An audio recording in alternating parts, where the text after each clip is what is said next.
Coucou tout le monde, j'espère que vous allez bien. Ici Mademoiselle Café et bienvenue sur ma chaîne. Aujourd'hui, on se retrouve pour la deuxième vidéo de l'année et j'ai décidé de vous parler de mon avancement sur le défi des enveloppes. Allez, à tout de suite.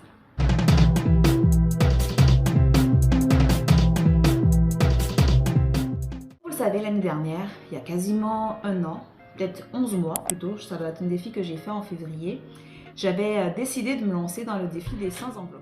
Bonjour Smokey. Ça faisait longtemps? Coucou tout le monde, c'est Smokey.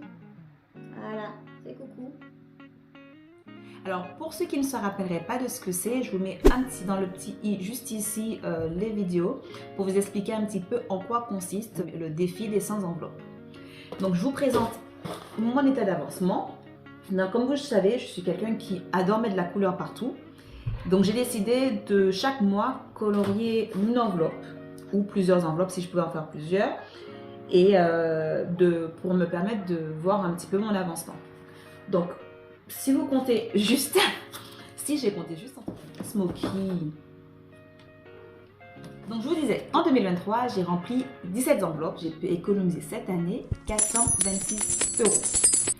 C'est pas mal. Alors, c'est très loin de l'objectif que je m'étais fixé, puisque j'avais décidé d'épargner de mémoire 180 € et que finalement, avec tous les petits traquages que j'ai eus, j'ai été en moyenne à 85 € si je ne me trompe pas. Donc, je vais vous expliquer un petit peu ce qui s'est passé. Lorsqu'on fait des plans, mais parfois, les choses ne se passent pas comme prévu. Donc, je m'étais basée sur mon mode de vie et mes revenus, qui étaient essentiellement basés sur mon salaire et mes revenus passifs, notamment par rapport au fait que je loue un appartement depuis un an.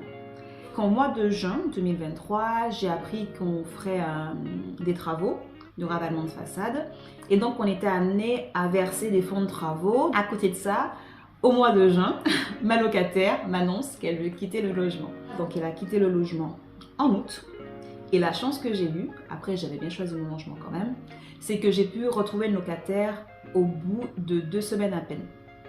Donc, ce qui fait que j'ai juste eu un manque à gagner en août d'un demi-loyer. Donc, pour moi, ça s'est vraiment bien goupillé. Ensuite, au mois de septembre, les impôts se sont rajoutés. Ce qui fait qu'entre novembre et décembre, j'ai eu 360 € à payer en plus. Ce qui fait qu'au total, sur l'année, je n'ai pu bénéficier du loyer que la locataire me versait que de janvier à juin. Malgré tout, j'ai quand même réussi à épargner en partie, voilà. Donc, vous savez tout, l'aventure continue et cette année, j'ai décidé de vous faire des revues un peu plus régulières, je pense peut-être tous les 3 mois, histoire de vous permettre de suivre mon évolution. Allez, voilà, c'est tout pour moi. Je vous fais plein de gros bisous et je vous dis à très vite pour une prochaine vidéo. Bye bye!